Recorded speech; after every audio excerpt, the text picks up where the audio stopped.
this week is that Home Affairs have announced that they're going to be keeping their offices open, extended hours. They're saying that there are 300,000 ID documents that still have not been collected by South Africans. So get out there and collect them, and I'm sure that's the case in KZN as well.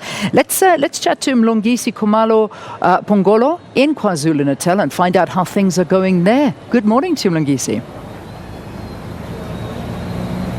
Good morning to you, Leanne, as well as to our viewers at home. Like you mentioned, numbers as well. In KZN so far, we've got 70,672 registered special voters. Where I am currently, I'm at the Phongolo IEC offices. Now, you recall that Phongolo is a very, very rural town in KwaZulu-Natal, and there's a very large gap, or a very huge gap, between some of the residents who live in rural areas and the IEC offices.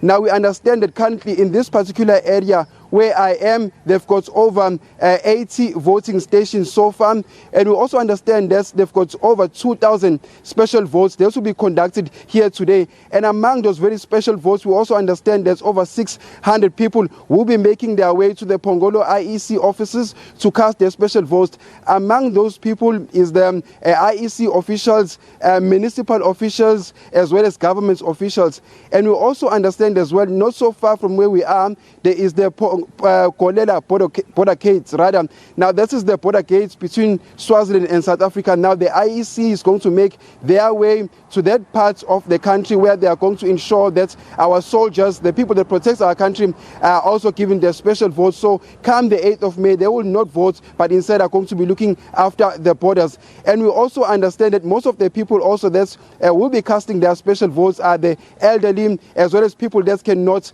walk or move. Leanne. Mlungisi, thanks very much. So what's important for South Africans to note is the start of that time, 9 a.m. That's when the polling stations do open. It's at 9 a.m. if you have got your special vote cast in. Mlungisi, while I've got you on the line, I mean, KwaZulu-Natal is one of those provinces that have been highlighted as something that needs to be watched very, very carefully, and you have alluded to that. But have you noticed more of a presence around some of the stations that you're at?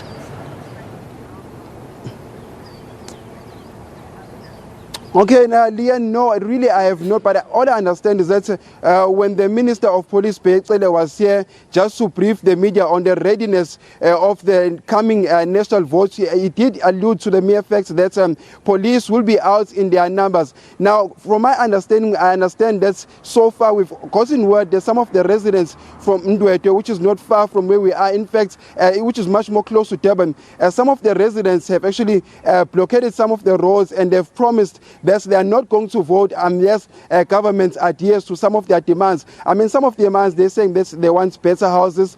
Some of them say that they want better jobs. And of course, some of them have also mentioned the whole issue of land. They've used the whole issue of land, saying that unless government listens to them, they are going to pick it and they are not going to vote in these upcoming elections. And of course, we understand that, as I mentioned earlier on, and that Minister Phongolo did say that police will be out in their numbers, scattered throughout the whole entire province.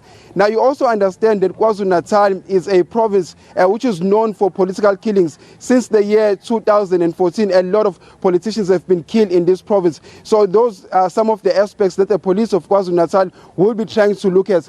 And we understand from where I am currently, there's currently nobody, but I understand that IEC officials have been here since the early hours of the morning to try and prepare ballot papers. But currently, it's relatively quiet. Over back to you in studio, Leanne. All right, Mlungisi, thanks very much for the update. So that's our coverage that's going to continue rolling throughout the week here on the SABC. But right now, let's bring you up to speed with some sport.